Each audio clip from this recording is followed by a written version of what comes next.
Millionaire on his way to church for his marriage with his fiancée saw his ex standing at a traffic signal holding a little boy.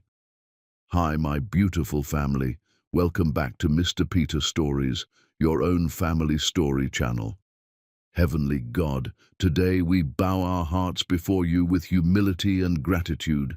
Please wrap every woman in this family with your divine protection. Give her strength when the world demands too much, peace when her heart grows tired, and honor for every silent sacrifice she makes. She is the backbone of homes, the keeper of love, the unseen warrior who carries families forward even when she is hurting. Bless our sisters with health, calm minds, and unshakable confidence. Bless our wives with patience, respect, and joy. Bless every woman here with dignity so strong that no hardship can break it. Let her tears turn into relief, her prayers into answered miracles, and her efforts into lasting peace. May she never feel alone, forgotten, or unappreciated. My beautiful family, I write with my heart open. Every word I share is written with love, effort, and respect for you. When you stay, listen, and support, it gives meaning to everything I do. This is not just a channel. This is a family built on trust, prayer, and shared emotions. If your heart is true, like the video. If your love is real, write, I am with Mr. Peter. Michael Pepper had imagined this morning 1,000 different ways, but none of them included his hands shaking so badly he could barely grip the steering wheel. The Bentley sat at the red light outside St. Mary's Cathedral, engine purring. Through the tinted windows, Seattle's late spring sunshine painted everything gold. Inside the car, his best man, Ryder Vaughn, was talking about the reception, about the speech he'd prepared, about how beautiful Heather looked during the rehearsal yesterday. Michael heard none of it.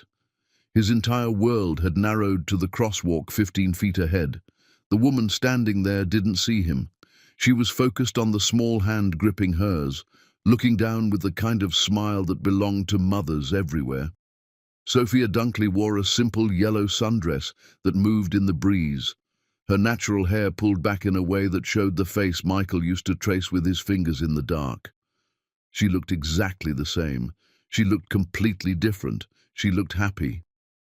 But it wasn't Sophia who made Michael's heart stop. The little girl holding her hand had his eyes. Not similar eyes. Not sort of like his eyes. His exact grey-green eyes that his mother always said came from his grandmother, the unusual shade that strangers commented on.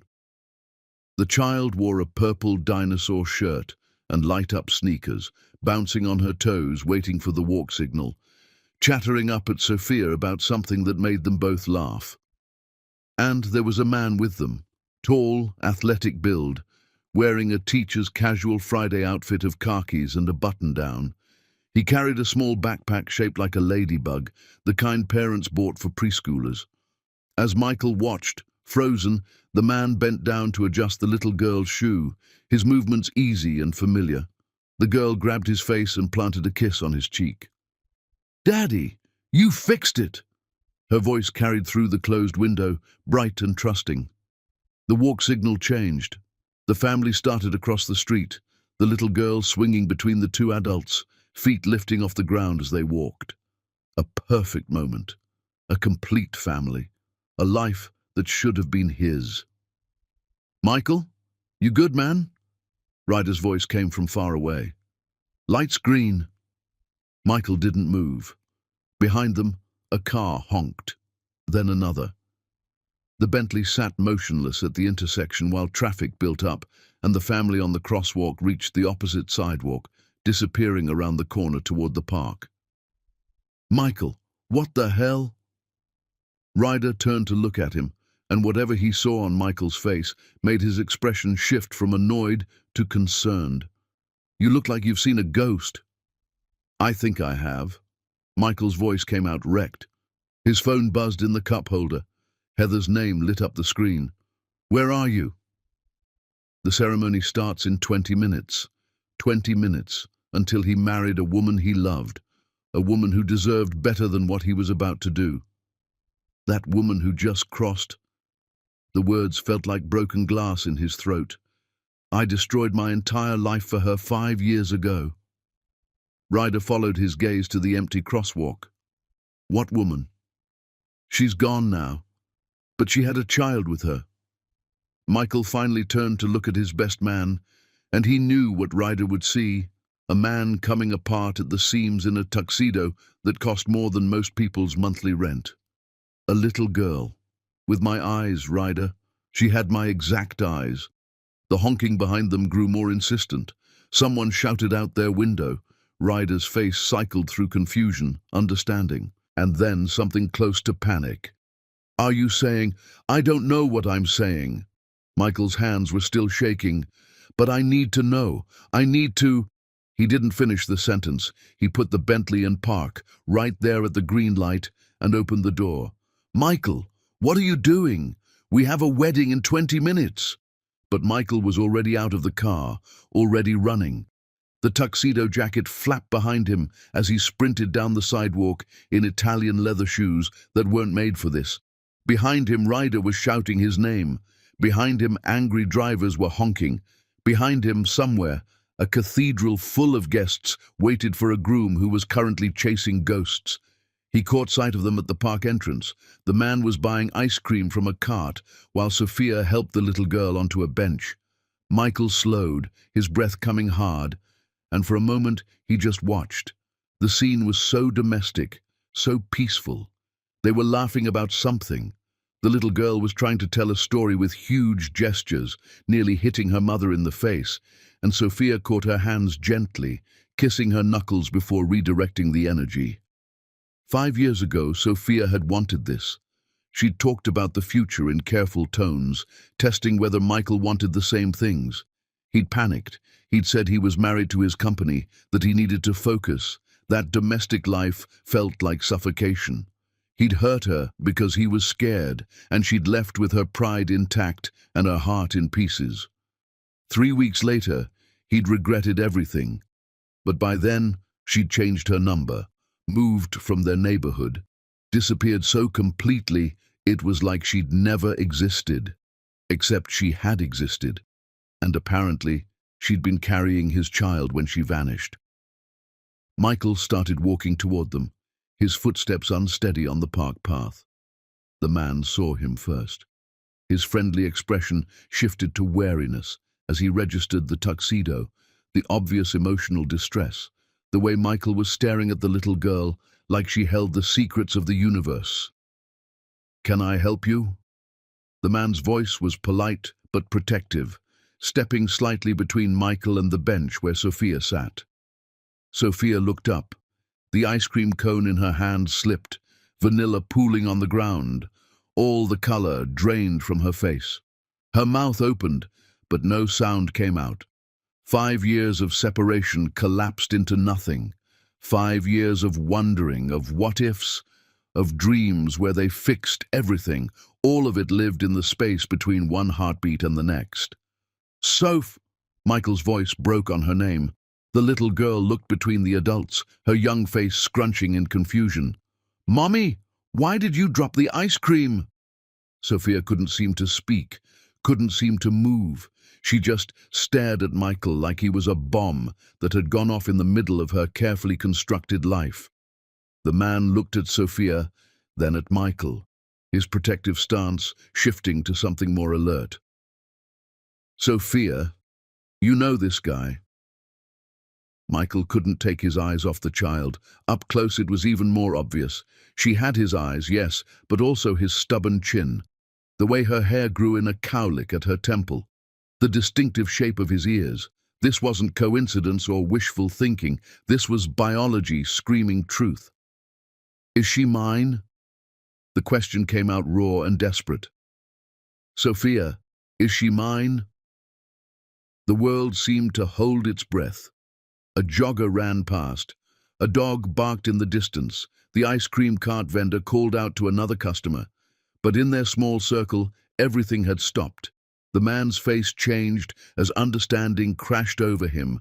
He looked at the little girl, really looked at her, and then looked at Michael's face. The resemblance was undeniable. His voice, when it came, was tight with something terrible. "What is he talking about, Sophia?" The little girl sensed the tension, her small body going still in the way children do when adults start acting strange.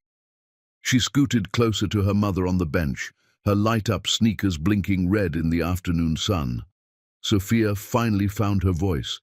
It came out as barely a whisper, but in the awful silence, everyone heard it perfectly. "Julian." She was looking at the man, not at Michael. "Julian, I can explain."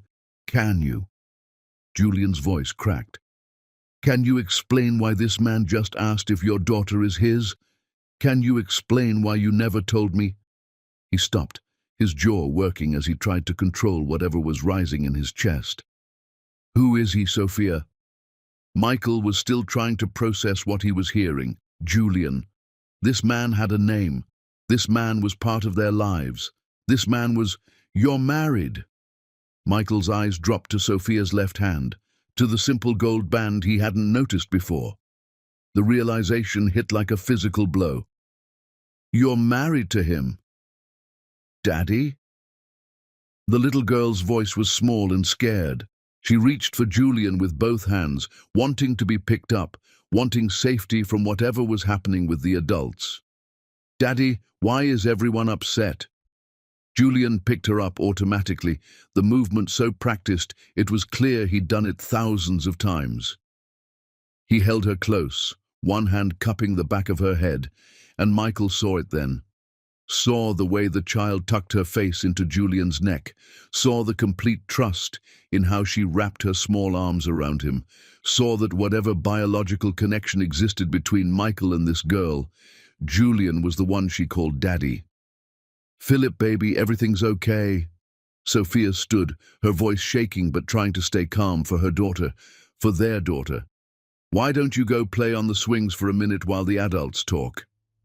"I don't want to." Philip's voice was muffled against Julian's shoulder.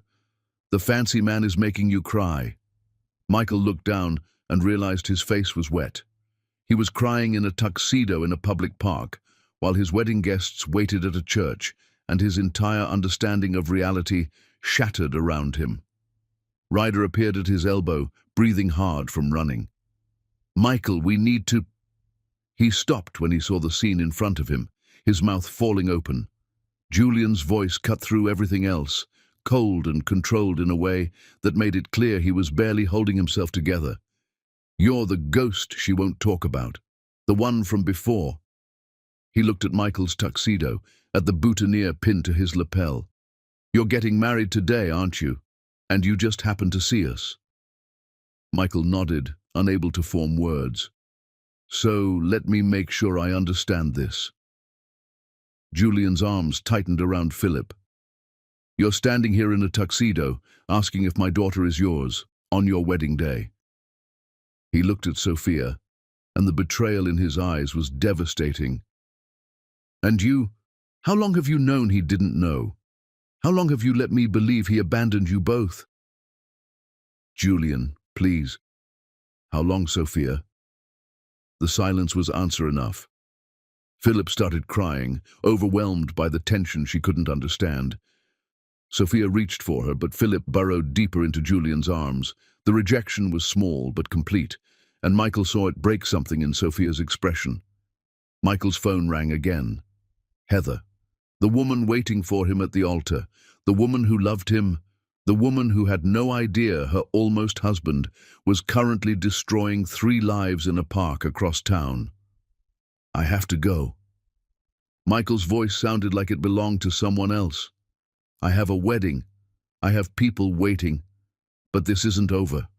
We need to talk. We don't need anything from you." Julian's voice was sharp. "You're 5 years too late. That's my daughter. I've been her father since she was old enough to say the word. I changed her diapers. I walked the floor with her when she had colic. I taught her to ride a bike without training wheels last month. You contributed DNA. I contributed a life, so whatever you think you have a right to, you're wrong. She's my biological child. And I'm her legal father. I adopted her. She has my last name. So you can take your biology and your tuxedo and your perfect life and get the hell away from my family. Ryder gently pulled at Michael's arm. Come on, man, we need to go. But Michael couldn't move, couldn't process that he'd just found out he had a daughter and lost her in the same breath.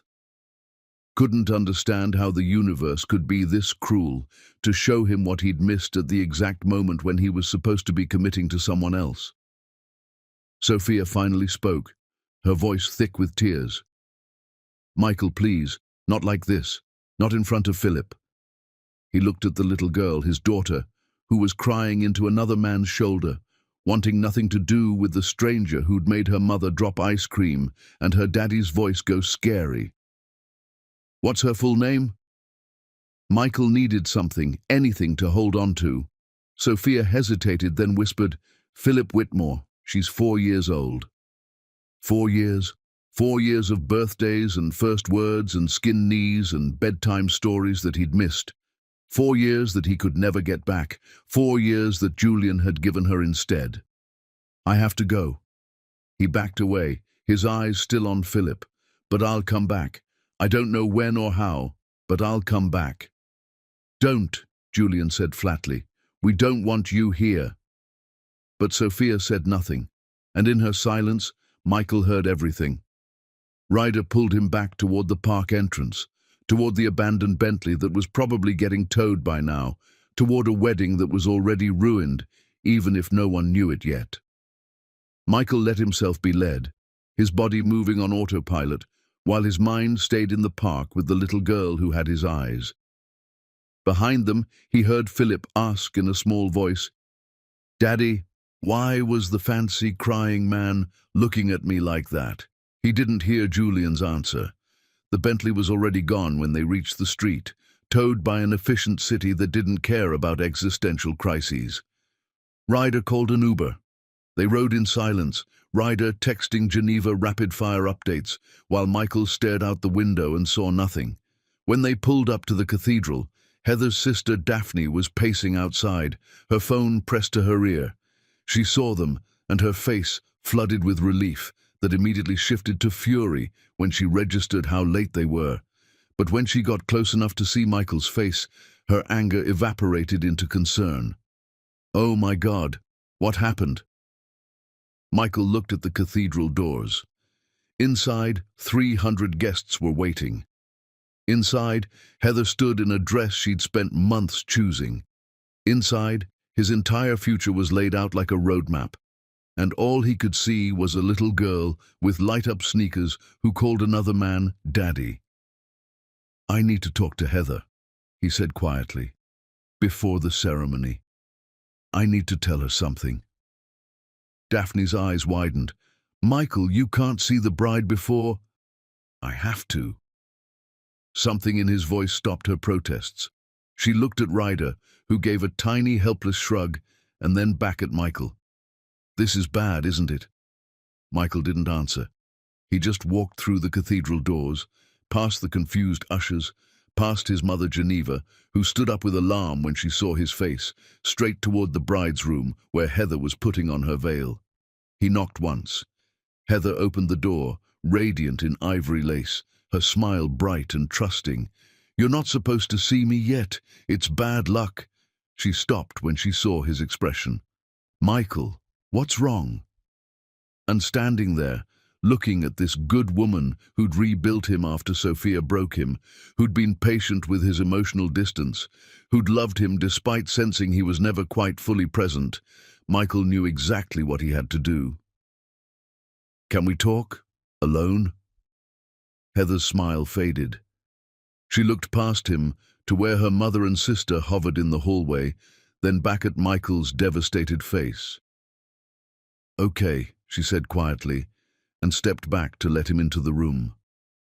The door closed behind them, and outside St. Mary's Cathedral, 300 guests waited for a wedding that would never happen. Chapter 2. The family he shattered. The bride's room smelled like roses and hairspray, and the expensive perfume Heather had chosen specifically for this day. Michael stood just inside the doorway, watching Heather close it behind him with careful precision, her movements controlled in the way they always were when she was trying not to panic. She turned to face him, still wearing that wedding dress that had cost a small fortune, still looking like every groom's dream. But her eyes weren't dreaming anymore. They were searching his face with the sharp intelligence that made her one of Seattle's best corporate lawyers.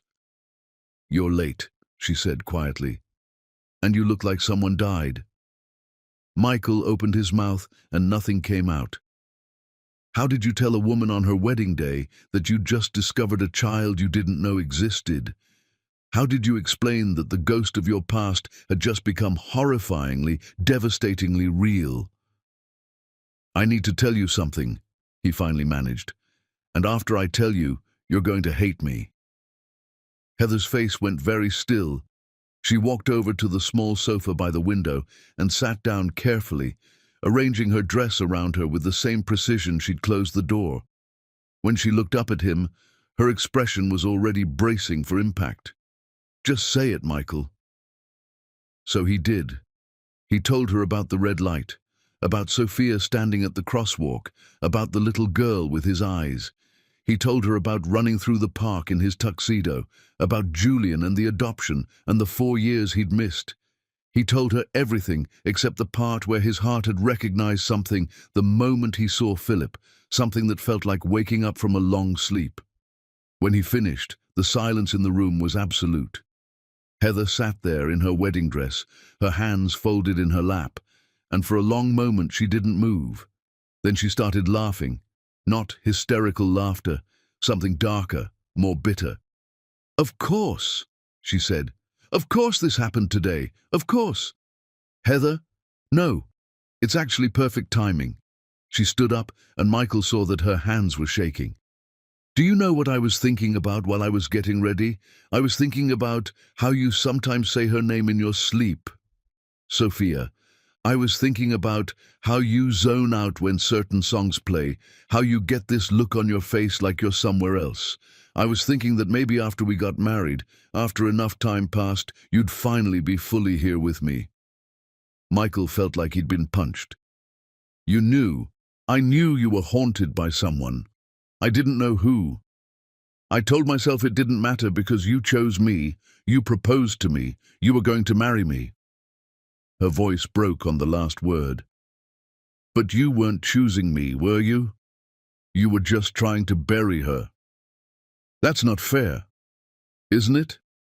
Heather's eyes were bright with tears she refused to let fall.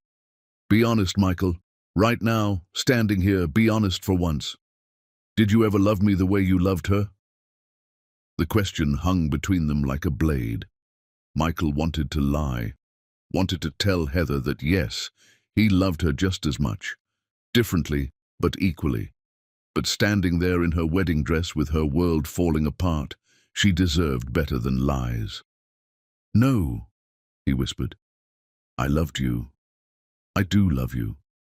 But not the way I loved her. I'm sorry." Heather nodded slowly, like he'd just confirmed something she'd always known. She walked over to the mirror and started taking off her veil with steady hands. "What are you doing?" "I'm not marrying you." Her voice was calm, almost eerily so. "There are 300 people out there. My father spent a fortune on this wedding, and I don't care. I'm not marrying a man who just found out he has a secret child and is clearly still in love with the mother. Heather, I'm not asking you to call this off. I'm just telling you what happened." "And what?" She spun around, and now the tears were falling. "What did you think would happen, Michael?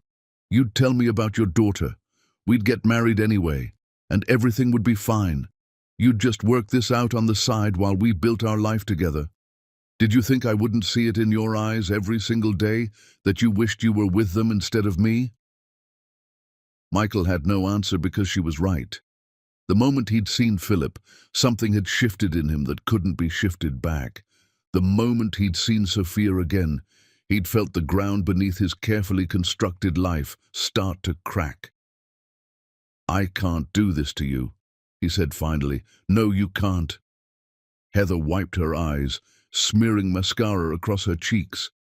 "And I can't do this to myself. I can't spend the rest of my life being someone's second choice. A knock on the door made them both freeze. Heather's mother Vivian's voice came through, concerned and impatient. "Heather, sweetheart, we need to start in 5 minutes. Heather looked at Michael, then at the door, then back at Michael. For a moment he saw her waver, saw her consider going through with it anyway, because that's what you did when 300 people were waiting, when your father had spent a fortune, when backing out meant humiliation. But then her shoulders straightened, and Michael saw the woman who'd demolished opposing counsel in depositions, who'd built a career on never backing down from hard truths. "Mom," she called out, her voice steady despite the tears. "Can you send Dad in? And Michael's mother. We need to talk to them." "What? Heather? We don't have time." "Now, Mom, please." There was a pause, then hurried footsteps retreating. Heather turned back to Michael. "We're going to tell them together, and then you're going to walk out there and face all those people and explain why there's no wedding today. Do you understand me? You don't get to run from this. You don't get to disappear like you did with Sophia." Michael nodded, throat tight. He deserved that. He deserved worse than that. The door opened, and Judge Roland Knight walked in, followed by Geneva Pepper. Roland was already scowling, his judicial instincts clearly sensing disaster. Geneva took one look at her son's face, and her expression shifted from confused to alarmed. "What's going on?" Roland demanded. "We have a cathedral full of guests and a ceremony that should have started already." "There's not going to be a ceremony, Daddy." Heather's voice was quiet but firm. She looked at Michael. "Tell them." So Michael told the story again. This time, watching his mother's face cycle through shock and understanding and something that looked almost like relief. Watching Roland's expression darken with fury. Watching Heather stand there in her wedding dress, dignified in her devastation. When he finished, Geneva was the first to speak. "How old did you say the child is?" 4. "She's 4 years old." Geneva did the math quickly, her sharp mind working. "So Sophia was pregnant when you two ended things?" "She must have been. I didn't know. I swear to God, Mom, I didn't know." "Because you made it impossible for her to tell you." Geneva's voice was sharp. "You changed your number. You moved without leaving a forwarding address. You threw yourself into your company so completely that anyone who knew you before couldn't reach you. Isn't that right?" Michael couldn't meet her eyes. "I was hurt. I needed a clean break." "You got one." Geneva's disappointment was palpable. "And she got pregnant and alone." Roland had been silent, but now he spoke, his voice cold and controlled. "This other man, Julian, he adopted the child?" "Yes, sir." "So legally, he's the father. You're just a sperm donor who showed up 5 years too late."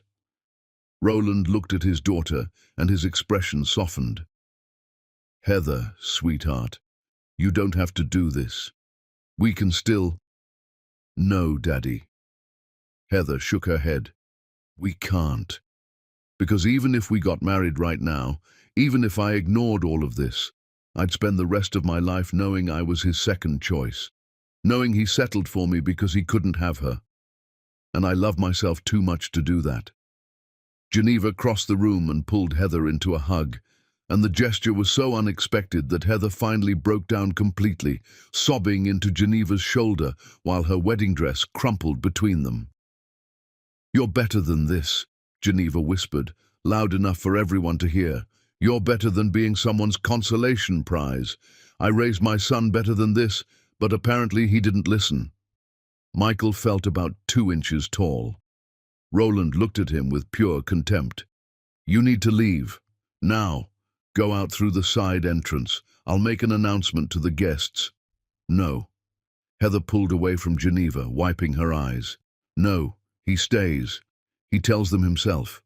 He looks all those people in the eye and explains why he wasted their time, why he made a mockery of this, why he proposed to me when he was still in love with someone else."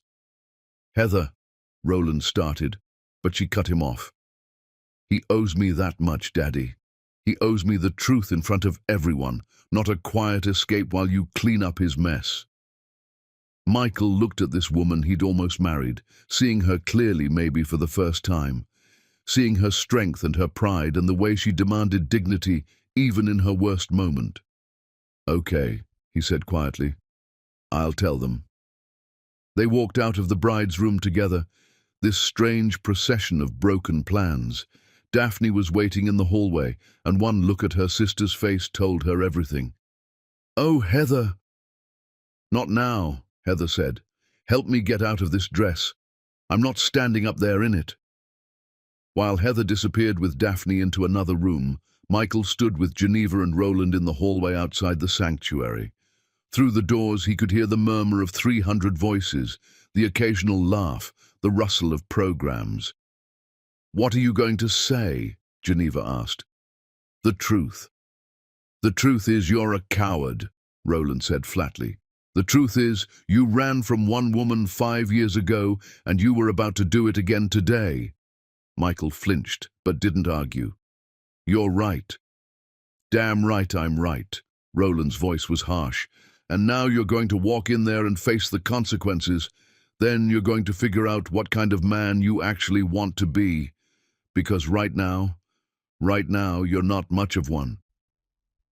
Heather emerged in a simple black dress, her face washed clean of makeup, her hair pulled back. She looked younger without all the wedding trappings, and somehow more powerful. "Ready?" she asked Michael. "No." "Good." She pushed open the sanctuary doors. The cathedral fell silent as they walked down the aisle together, not as bride and groom, but as two people whose lives had just exploded. Michael could feel 300 pairs of eyes on them, could hear the confused whispers starting, could see his business partner Knox standing up with alarm. They stopped at the altar. Heather turned to face the crowd, and Michael stood beside her. "Thank you all for coming," Heather said, her voice carrying through the cathedral with the same authority she used in courtrooms. "I know you're confused. I know you came here expecting a wedding, but that's not going to happen today." The whispers grew louder. Michael saw his business partner's wife lean over to whisper something, saw Heather's colleagues from her law firm exchange glances. "Michael has something he needs to tell you," Heather continued. "And then we're all going home." She stepped aside, giving him the floor. Michael looked out at 300 faces. Friends, colleagues, distant relatives, Heather's entire law firm. People who'd taken time off work, who'd bought gifts, who'd traveled from other cities. People who deserved better than this. "I have a daughter," he said, and his voice cracked on the words. "I found out this morning. She's 4 years old, and I didn't know she existed until I saw her at a traffic light on my way here. Her mother is someone I used to love, someone I thought I'd lost forever. And her father is a man who's been raising her since she was a baby because I wasn't there." The cathedral was dead silent now. Heather deserves better than a man who would propose to her while still in love with someone else. She deserves better than a man who ran from his past instead of facing it. And you all deserve better than to waste your day watching me make promises I can't keep. He looked at Heather, who stood tall and dry-eyed. "I'm sorry. To everyone here, but especially to you. I'm sorry." He turned and walked down the aisle, alone this time. Behind him, he could hear the explosion of voices, the chaos of 300 people trying to process what they'd just heard. He didn't look back. Outside, in the brilliant Seattle sunshine, Michael Pepper stood on the cathedral steps and wondered how you begin to fix a life you'd just torn apart with your own hands. His phone buzzed. A text from Ryder. "Where are you going?" Michael looked at the message for a long moment. Then he typed, "To find my daughter." Chapter 3. The War Nobody Wins. The address hadn't been hard to find. Sophia's name was listed in the phone directory, linked to a small apartment complex in a neighborhood Michael had never had reason to visit before. Not poor, but not the kind of place someone with his wealth would ever end up. Working class, practical, the kind of place where people raise children on tight budgets and big hearts. Michael sat in the Uber across the street, staring at the building. It was early evening now, the sun starting to sink toward the horizon. Somewhere in one of those apartments, his daughter was probably having dinner, probably asking Julian why the fancy crying man had ruined their park day, probably being comforted and told everything was okay when everything was very much not okay. "You getting out, man?" the driver asked. "Meter's still running." Michael handed him a bill that was way too much and climbed out. His tuxedo was wrinkled now, the boutonniere wilted. He probably looked insane, showing up at their door like this. But he'd spent 5 years not knowing his daughter existed. He wasn't waiting another day. He found their apartment number and knocked before he could talk himself out of it. The door opened to reveal Julian, still in his teacher clothes from earlier, but with a dish towel over his shoulder. The moment he saw Michael, his expression hardened into something dangerous. "You have got to be kidding me. I need to talk to Sophia." "No." Julian started to close the door, but Michael put his hand against it. "Please. I know I have no right, but please, 5 minutes." "5 minutes?" Julian's laugh was bitter. "You want 5 minutes after showing up out of nowhere and detonating our entire lives? You want 5 minutes to what, Michael? Stake your claim? Assert your rights?" "Julian, who's at the door?" Sophia's voice came from inside the apartment, and then she appeared behind him, her face going pale when she saw Michael. "Oh, God." "It's fine," Julian said, not taking his eyes off Michael. "I'm handling it." "I'm not here to fight." Michael held up his hands. "I just need to understand what happened, how this happened, why you never told me." Sophia looked at Julian, some silent communication passing between them, and then she sighed. "Let him in," she said quietly. "Soph, let him in. We were going to have to deal with this eventually." Julian stepped aside with obvious reluctance, and Michael entered their home. It was small but warm, with children's drawings taped to the walls and toys organized in colorful bins. A small kitchen table was set for dinner. 3 places. He'd interrupted their family meal. "Philip's in her room," Sophia said, reading his thoughts, "and she's going to stay there. You don't talk to her tonight, do you understand? This is already confusing enough for a 4-year-old. "I understand." They stood in an awkward triangle in the living room. Julian crossed his arms, clearly ready to throw Michael out at the first wrong word. Sophia wrapped her arms around herself, defensive and scared. "The wedding?" she finally said. "Did you—" "There was no wedding. I told Heather everything. She called it off." Sophia's eyes widened. "Michael, don't apologize for that. That's on me, not you." He ran a hand through his hair, trying to organize thoughts that wouldn't organize. "I need you to tell me what happened after we broke up. All of it." Sophia looked at Julian again, and this time he nodded slightly, giving permission or support or both. "I found out I was pregnant 3 weeks after we ended things," she began, her voice quiet. "I tried to call you. Your number was disconnected. I went to your apartment. The landlord said you'd moved out without leaving a forwarding address. I tried to find you through mutual friends, but you'd cut everyone off." "I was hurt," Michael said. "I wanted a clean break." "You got one." Sophia's voice had an edge now. "I kept trying for weeks. Finally found you on LinkedIn. You'd raised money for your company. There was an article about you in TechCrunch. They asked if you were seeing anyone, if you wanted a family. You said you were married to your company, that kids weren't in the cards, that you needed to stay focused." Michael remembered that interview, remembered saying those things, remembered meaning them at the time. "So I made a choice," Sophia continued.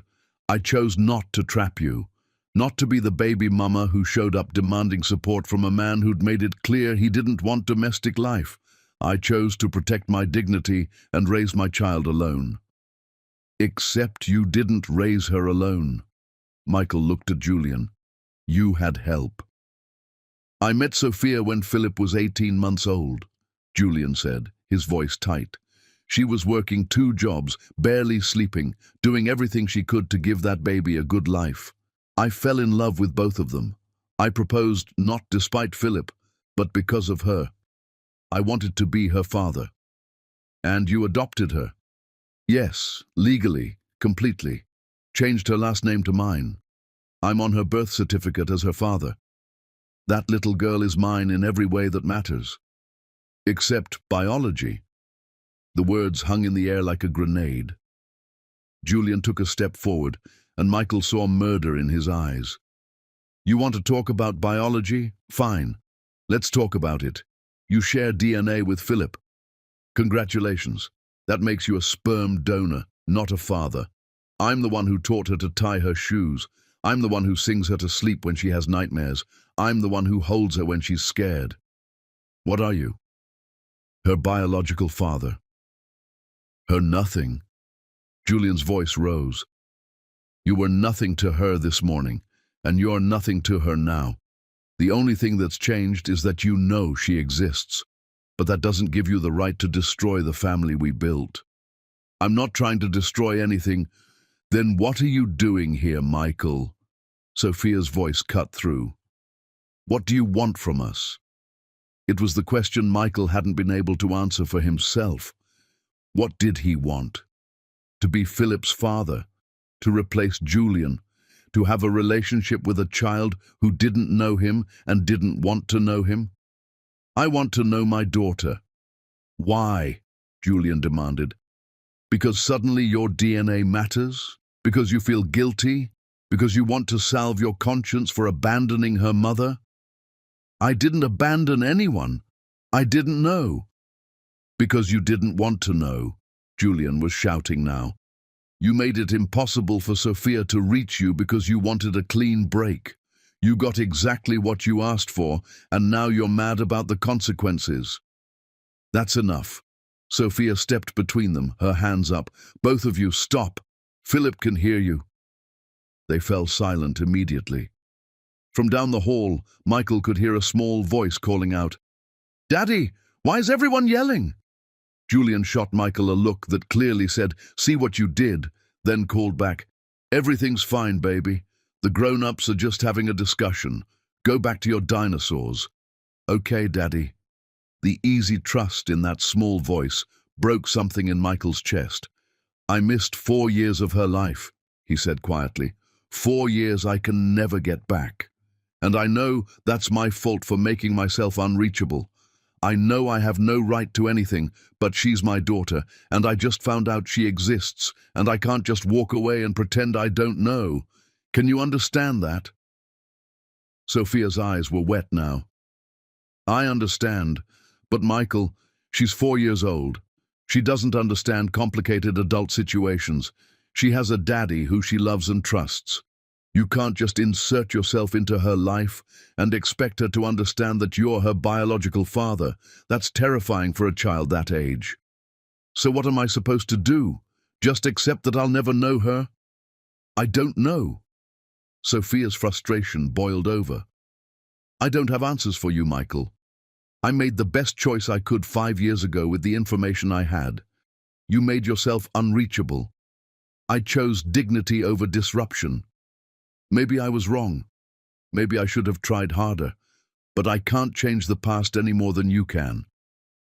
Julian put his arm around Sophia, a gesture that was both protective and territorial. We need you to leave now. This is too much for one day. Philip is already confused about what happened in the park. We need time to process this, to figure out what we're going to tell her to... He stopped, his jaw tight. We need time. I'm not just going to disappear. We're not asking you to. Sophia's voice was tired. But we're asking you to give us space, to let us figure out how to handle this without you showing up at our door demanding answers. I have a right. You have DNA, Julian interrupted. That's it. Everything else you're going to have to earn. And you don't earn it by showing up in your tuxedo and making demands. Michael wanted to argue, wanted to push back against the idea that his biological connection to Philip meant nothing. But standing in their small living room, seeing the family photos on the walls where Julian was the only father Philip had ever known, he realized they were right. He had to earn this. "Okay," he said finally. "Okay, I'll give you space. But I want to talk to a lawyer. I want to know what my rights are." The moment the word lawyer left his mouth, the temperature in the room dropped. "Of course you do," Julian said bitterly. "Of course you're going to lawyer up and try to take our daughter away." "That's not what I said. It's what you meant." Julian's voice was hard. "You're rich, Michael. You can afford the best lawyers in Seattle. You can drag us through court, make this a legal battle we can't afford to fight. Is that what you want? To use your money to force your way into Philip's life?" "I just want to know what I'm entitled to." "You're entitled to nothing," Sophia said, and the steel in her voice surprised him. "But if you want to go to court, if you want to make this a legal war, then fine. I'll get a lawyer too. And Philip will be the one who pays the price, watching her parents fight over her like she's property. Is that what you want for your daughter?" Michael looked at her, at the woman he'd loved and lost, and saw that she meant every word. "No," he admitted, "that's not what I want." "Then what do you want, Michael?" Sophia asked again, softer this time. "Really, what do you actually want?" And Michael realized he didn't have a good answer. He wanted his daughter, but she already had a father. He wanted to be part of Philip's life, but barging in would only hurt her. He wanted to turn back time and make different choices, but that was impossible. "I want a chance," he said finally. "I want a chance to know her, to be part of her life. I know I don't deserve it. I know I have no right to ask, but I'm asking anyway." Sophia and Julian exchanged another long look. Finally, Sophia sighed. "We need to talk to someone," she said. "A child psychologist or family therapist or someone who knows how to handle situations like this. Because I have no idea how to introduce a biological father to a 4-year-old who already has a dad she loves. I don't know how to do this without traumatizing her." It wasn't a yes, but it wasn't a no either. "Okay," Michael said. "Okay. We'll talk to a professional. We'll figure this out the right way." Julian didn't look happy, but he nodded slightly. "You need to leave now," Sophia said. "And Michael, don't show up here unannounced again. Don't try to see Philip without talking to us first. And don't contact a lawyer until we've at least tried to figure this out like adults. Can you do that?" "Yes." "Then go. Please." Michael walked to the door, then turned back. "For what it's worth," he said quietly, "I'm sorry, to both of you. I'm sorry for all of it." Sophia just nodded, her face unreadable. Julian said nothing at all. Michael left their apartment and stood in the hallway, hearing the sound of the lock clicking into place behind him. Through the door, he could hear Philip calling for her daddy, hear Julian's soothing response, hear Sophia's quiet voice joining in. A family, whole and complete without him. Michael walked out into the parking lot and called an Uber. While he waited, his phone buzzed with messages he'd been ignoring all evening. Ryder asking where he was, his mother saying they needed to talk, Knox demanding to know what the hell had happened at the cathedral. And one message from Heather: "I hope your daughter is worth it." Michael looked at that message for a long time. Then he typed back, "She is. And I'm sorry." Heather didn't respond. The Uber arrived and Michael climbed in, giving the driver his penthouse address. As they pulled away from the apartment complex, he looked back and saw a light on in what he thought might be Philip's room. His daughter was in there, probably being tucked into bed, probably being read a story by the man she called Daddy, probably feeling safe and loved and completely unaware that her entire family structure had just become infinitely more complicated and Michael had no idea how to fix any of it. Chapter 4. 5 years of silence, 5 minutes of truth. Geneva. Pepper's house in the Madison Park neighborhood was exactly the kind of place Michael had grown up in, expensive but not ostentatious, tasteful but warm. When he arrived the next morning, after a sleepless night in his penthouse, his mother was waiting on the front porch with coffee already poured. "You look terrible," she said by way of greeting. "Thanks, Mom. Sit." Michael sat. Geneva handed him the coffee and settled into the chair beside him, looking out at the perfectly manicured garden that she maintained herself despite being able to afford a team of landscapers. "I spent most of last night on the phone with Heather's mother," Geneva said. "Vivian is devastated, furious at you, but devastated for her daughter." "I know. Heather's handling it better than expected. She told Vivian that she's actually relieved. Better to know now than after 10 years and 3 kids that she was your consolation prize." The words stung, even second-hand. "She wasn't—" "Don't," Geneva's voice was sharp. "Don't insult both of us by pretending Heather was wrong. You proposed to her because she was safe, because she was there, because you thought you could build a good life on top of buried grief. That's not love, Michael. That's cowardice." Michael had nothing to say to that because it was true. They sat in silence for a moment, sipping coffee in the morning sunshine while Michael's life continued to implode. "Tell me about the little girl," Geneva finally said, her voice gentler. "Tell me about my granddaughter." So Michael did. He told her about seeing Philip at the crosswalk, about her purple dinosaur shirt and light-up sneakers. He told her about the way she'd called Julian Daddy with such complete trust. He told her about going to their apartment, about the family photos on the walls, about the obvious love that existed in that small space. Geneva listened without interruption, her face thoughtful. "And Sophia?" she asked when he finished. "How is she?" "Scared, angry. I don't know. She's built a life without me, and now I'm threatening to destroy it." "Are you?" Michael looked at his mother. "What? Are you threatening to destroy it? Or are you trying to figure out how to be part of it?" Geneva set down her coffee cup. "There's a difference, Michael. One is about your ego and your rights. The other is about that little girl, and what's actually best for her. I want to know my daughter." "Why?" The question caught him off guard. "What do you mean, why? She's my child." "Biologically, yes, but she already has a father, a man who's been there since she was a baby, who loves her, who she trusts. So I ask again, why do you want to know her? Is it because you actually want to be a father? Or is it because your pride is hurt that another man is raising your biological child?" Michael opened his mouth to argue, then closed it again. Was that what this was? Wounded pride, or genuine desire to be a father? "I don't know," he admitted finally. "I think it's both.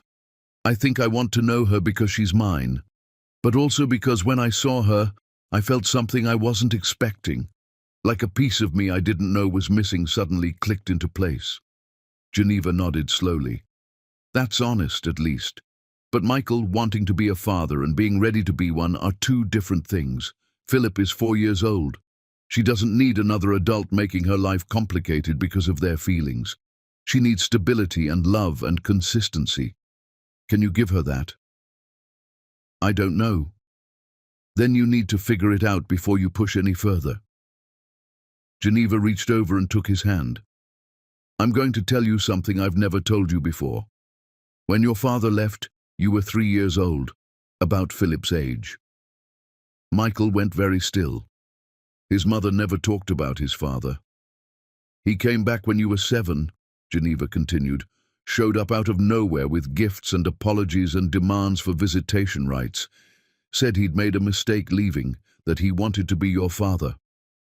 "I don't remember that." "I know because I said no." Geneva's voice was firm. I told him that he'd given up his right to disrupt your life when he walked out, that you had stability and routine and you didn't need him showing up whenever it was convenient for him. He threatened to take me to court. I told him to try. Michael stared at his mother. What happened? He disappeared again. Turns out he didn't actually want to be a father. He just wanted to assuage his guilt. And I'll be damned if I let him use you to make himself feel better. She squeezed his hand. The point is, Michael, you need to search your soul and figure out what you actually want.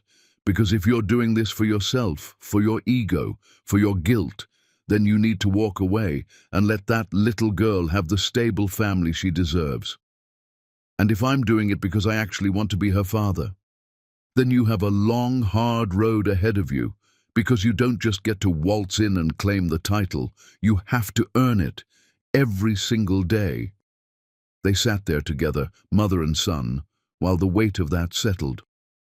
Sophia wants to talk to a family therapist, Michael said finally. Someone who can help us figure out how to handle this. Good, that's smart. Geneva stood up, brushing invisible wrinkles from her slacks.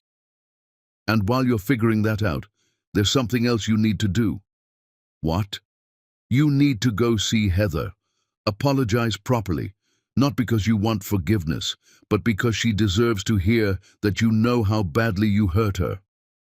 Michael's stomach twisted at the thought. Mom, I don't think she wants to see me. Probably not, but you're going to do it anyway. You're going to face the consequences of your choices instead of running away like you did with Sophia 5 years ago. Geneva's voice left no room for argument. You're going to start acting like a man instead of a boy who runs when things get hard. She was right. Michael knew she was right. Okay, he said quietly. I'll go see her. Good. And Michael, when you do, leave your excuses at the door. Don't try to justify what you did. Just acknowledge the hurt and let her have her anger. Michael drove to Heather's apartment in the early afternoon, his stomach in knots.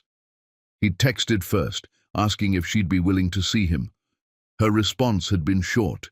Fine, 2 p.m., don't be late. When she opened the door, she was in yoga pants and an oversized sweater, her hair in a messy bun, no makeup. She looked nothing like the polished lawyer he'd been engaged to, and somehow more herself than he'd seen her in months. Come in, she said without preamble. The apartment was littered with wedding gifts that hadn't been returned yet. Boxes stacked in corners, elegant packaging mocking the celebration that never happened. Daphne's helping me send these back, Heather said, following his gaze.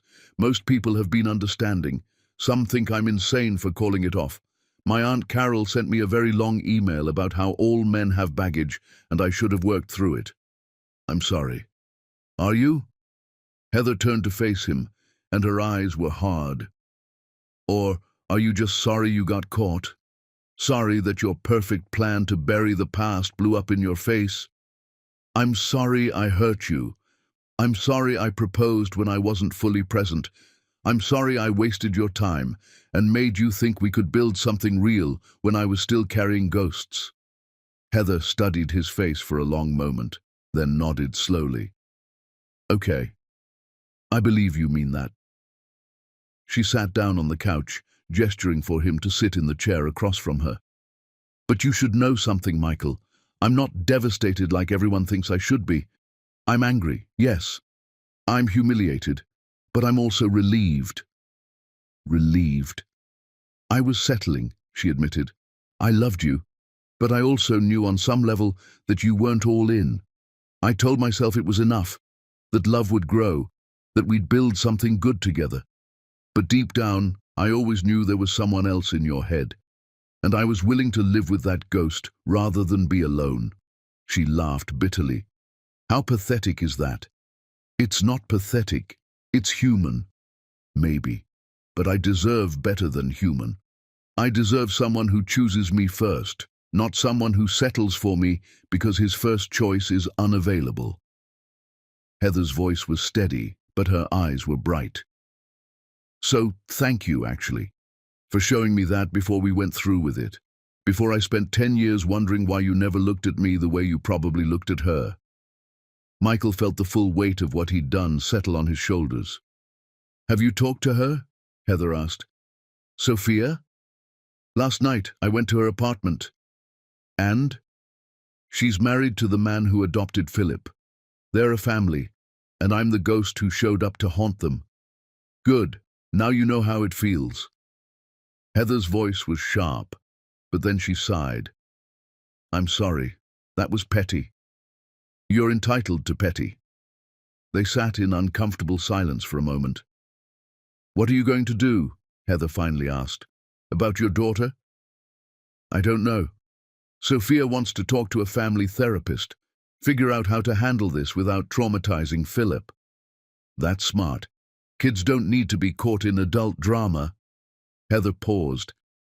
"You know, if you'd told me about Sophia before, if you'd been honest about still having feelings for her, I probably would have ended things myself, but I would have respected you for the honesty. Instead, you let me plan a whole wedding while you were emotionally unavailable. I know, and I'm sorry. I really, truly am sorry." Heather nodded. "I know you are, and eventually I'll forgive you, not because you deserve it, but because I don't want to carry this anger around forever. But right now I need you to leave and not contact me for a while. Can you do that?" "Yes." Michael stood to go, but Heather's voice stopped him at the door. "Michael, I hope you figure out how to be a good father to that little girl. I hope you don't run from this like you ran from everything else, because she deserves better than a father who shows up when it's convenient and disappears when it's hard." The words hit like a punch to the gut. "I won't run," Michael said quietly. "We'll see." Michael left Heather's apartment, feeling even worse than when he'd arrived. But that was the point, wasn't it? Facing consequences, acknowledging hurt, not running from the damage he'd caused. His phone rang as he reached his car. An unknown number. He almost didn't answer, but something made him pick up. "Mr. Pepper, this is Dr. Iris Madden. I'm a child psychologist. Sophia Dunkley and Julian Whitmore asked me to reach out to you about setting up a consultation regarding your daughter Philip." Michael's heart rate picked up. Yes, I'd like that. "I have an opening tomorrow at 10. Would that work for you? It would be all four of us, you, Sophia, Julian, and myself." "I'll be there." Dr. Madden gave him the address and hung up. Michael sat in his car, staring at the phone. Tomorrow. Tomorrow he'd start figuring out how to be a father to a daughter who didn't know him and didn't want to know him. The thought was terrifying. But for the first time since seeing Philip at that crosswalk, Michael felt like he was moving forward instead of just destroying everything in his path. It wasn't much, but it was a start. Chapter 5. The Paternity Storm. Dr. Iris Madden's office was located in a small professional building in Capitol Hill, the kind of place that screamed therapy with its soothing earth tones and abstract art that was meant to be calming. Michael arrived early, his stomach churning with nerves, and sat in the waiting room reading the same magazine page over and over without absorbing a single word. When Sophia and Julian arrived, the temperature in the room dropped. Julian barely looked at him. Sophia gave him a tight nod and then took a seat as far away from him as the small waiting room allowed. They sat in awkward silence until a woman in her late 50s opened the door to the inner office. She had kind eyes and graying hair pulled back in a practical bun. "Good morning, I'm Dr. Madden. Please come in." The office was set up with a small couch and 3 individual chairs arranged in a circle. Michael noticed the strategic placement. No one sitting across from anyone else, no power positions, just a circle of uncomfortable adults trying to figure out how not to destroy a child's life. "Thank you all for coming," Dr. Madden began once they were settled. "I know this is a difficult situation. Before we start, I want to establish some ground rules. This is a safe space for everyone to speak honestly. We're not here to assign blame or litigate the past. We're here to figure out what's best for Philip. Can everyone agree to that?" They all nodded, though Julian's was reluctant. Good. Now, I've spoken with Sophia and Julian about the situation, but Michael, I'd like to hear your perspective. Can you tell me how you're feeling about all of this? Michael looked at Sophia, then Julian, then back at Dr. Madden. I'm overwhelmed, he admitted. I found out I had a daughter less than 2 days ago. I missed 4 years of her life, and she already has a father who loves her and who she loves. I don't know where I fit in all of this, or if I fit at all. Do you want to fit? Dr. Madden asked. Yes, but I don't want to hurt her. That's a good starting point. Dr. Madden turned to Julian. Julian, you've been Philip's father since she was 18 months old. How are you feeling about Michael's sudden appearance? Julian's jaw was tight, threatened, angry, like someone's trying to take my daughter away. I'm not, Michael started, but Dr. Madden held up a hand. Let him finish. Julian continued, his voice rough with emotion. I've been there for every scraped knee, every nightmare, every milestone. I chose to be her father. And now he shows up because of biology, and suddenly I'm supposed to just make room for him. How is that fair to Philip? How is that fair to me? It's not fair, Dr. Madden said gently. But life rarely is. The question isn't about fairness. It's about what's best for Philip. She turned to Sophia. You've been quiet. What are you feeling? Sophia's hands were clasped tightly in her lap. Guilty. I made a choice 5 years ago not to tell Michael about the pregnancy. Maybe I was wrong. Maybe I should have tried harder to reach him. And now Philip is the one who has to deal with the consequences of my choice. Do you regret that choice? Dr. Madden asked. Sophia was quiet for a long moment. I don't know. If I'd told him, if I'd found a way to reach him, maybe he would have stepped up. Or maybe he would have felt trapped. Maybe he would have resented me and Philip for ruining his career plans. I'll never know. All I know is that I did what I thought was right at the time with the information I had. And now? Now I have a daughter who has a daddy she loves and a biological father who wants to know her, and I have no idea how to navigate this without hurting her. Dr. Madden nodded thoughtfully. Let me ask all of you something. When you think about Philip's future, what do you hope for her? Sophia spoke first. I want her to feel loved and secure. I want her to grow up confident and happy. I want the same thing, Julian added. I want her to know she's wanted, that she has a family who chose her. Michael swallowed hard. I want her to have every opportunity. I want her to know her biological father if she wants to. But more than that, I want her to be okay. And if that means staying out of her life, then I'll do that. That's the first unselfish thing you've said, Julian muttered. Julian, Dr. Madden said gently, remember what we discussed about staying productive. Julian nodded stiffly. Dr. Madden leaned forward. Here's what I'm going to tell you, and it may not be what you want to hear. Philip is 4 years old. At this age, children form strong attachments to primary caregivers. Julian is her father in every way that matters to her developmentally. Introducing Michael as another father figure right now could cause significant confusion and anxiety. Michael felt his heart sink. However, Dr. Madden continued, that doesn't mean Michael can't have a relationship with Philip. It just means we need to be very strategic and careful about how we introduce that relationship. Children can understand complex family structures if they're presented in age-appropriate ways. So what are you suggesting? Sophia asked. I'm suggesting a very gradual introduction. Michael doesn't suddenly become dad or even biological father. He becomes a friend of the family, someone who Philip sees occasionally in structured, supervised settings. Over time, as she gets older and can understand more complex concepts, you can explain who Michael is. But right now, we protect her attachment to Julian while slowly creating space for Michael. Julian looked skeptical. And what's to stop him from deciding that's not enough? What's to stop him from going to court and demanding custody? All eyes turned to Michael. "I won't do that," Michael said quietly. "I won't put Philip through a custody battle. Dr. Madden is right. Julian is her father. I don't want to replace him. I just want a chance to know her." "Can you put that in writing?" Julian asked bluntly. "Can you sign something saying you won't seek custody?" "Julian," Sophia said, but he cut her off. "No, I need to know. I need to know that he's not going to change his mind in 6 months, when being the fun uncle isn't enough anymore. I need legal protection." Dr. Madden looked at Michael. "Would you be willing to sign an agreement saying you won't seek custody or formal visitation rights?"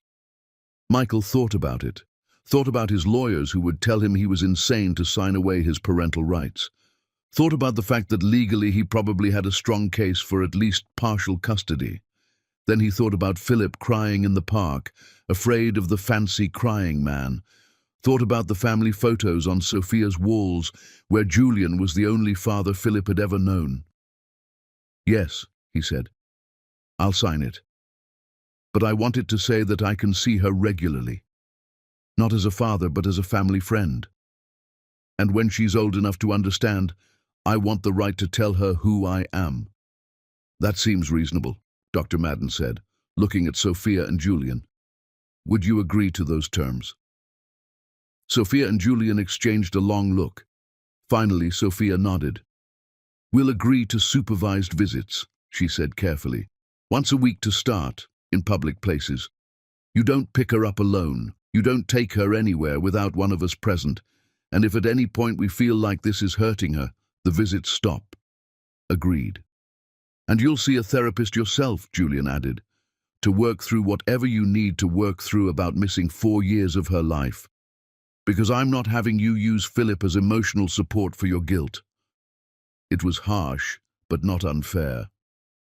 "Agreed," Dr. Madden smiled. "This is good. This is productive. I'm going to recommend that we meet again in a week to check in on how the first few visits go, and I'd like to meet with Philip separately to assess how she's handling all of this." "What will you tell her?" Sophia asked.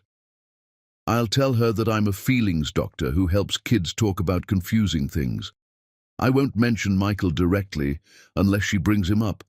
I just want to gauge her general emotional state and see if there are any signs of distress." They talked logistics for another half hour, times for visits, places that would be appropriate, how to introduce Michael without overwhelming Philip, what to say if she asked questions. By the time they stood to leave, Michael felt like he'd run a marathon, but he also felt something else: hope. It wasn't much, and it came with 1,000 conditions, but it was a chance. In the parking lot, Sophia stopped him as Julian walked to their car. "Thank you," she said quietly, "for agreeing to this, for not fighting us. I meant what I said in there. I don't want to hurt her." Sophia studied his face. "I believe you. But Michael, if you're going to do this, you have to be all in. You can't show up for a few weeks and then disappear when it gets hard or when you get busy with work. Philip is 4. She won't understand that. She'll just think she did something wrong. I won't disappear. You did before." The words stung, but they were true. "I was different then.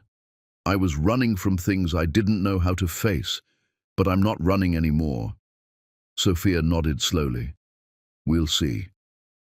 She walked back to Julian's car, and Michael watched them drive away.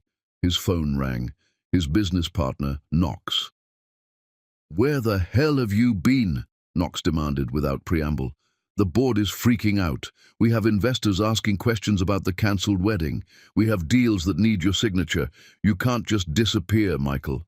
"I know, I'm sorry. I'll be in tomorrow." "Tomorrow? Michael, we needed you yesterday. We needed you last week. What the hell is going on with you?" Michael looked at the building where he'd just signed away his parental rights for a chance to know his daughter as a family friend. "I'm figuring out how to be a father," he said quietly. "What? Michael? You don't have kids? I do, actually. I found out 2 days ago, and I'm choosing to be present for her, even if that means the company has to wait. There was a long silence on the other end. Are you serious right now? Dead serious. I'll be in tomorrow to handle whatever needs handling.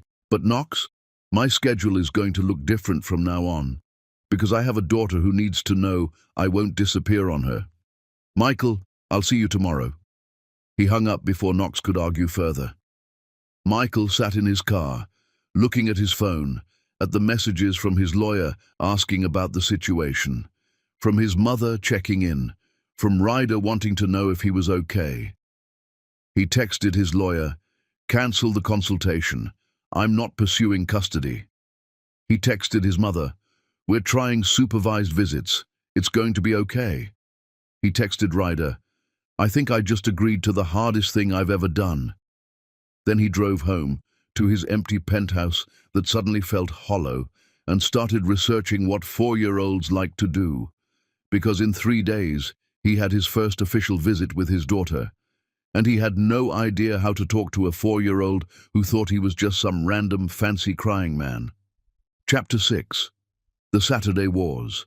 The Seattle Children's Museum had seemed like a safe choice. Public, full of activities for kids, impossible to mess up too badly. Michael arrived 30 minutes early, which meant he spent half an hour standing in the parking lot, trying not to throw up from nerves. When Sophia's car pulled up with Julian driving, Michael saw Philip in her car seat in the back, chattering away about something. She looked happy, unburdened by the adult complications swirling around her. Sophia got out first, then helped Philip out of her car seat. The little girl was wearing overalls with a T-Rex on the front and those same light-up sneakers from the park. She saw Michael and stopped talking mid-sentence.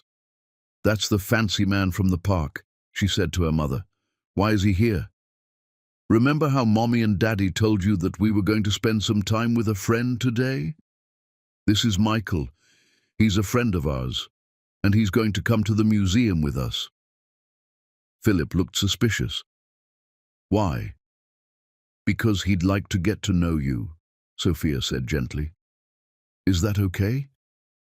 Philip considered this, then shrugged. "Okay, but I want to see the dinosaurs first." "Dinosaurs sound perfect," Michael managed, his voice only slightly shaky. They walked into the museum together, this awkward group of 4.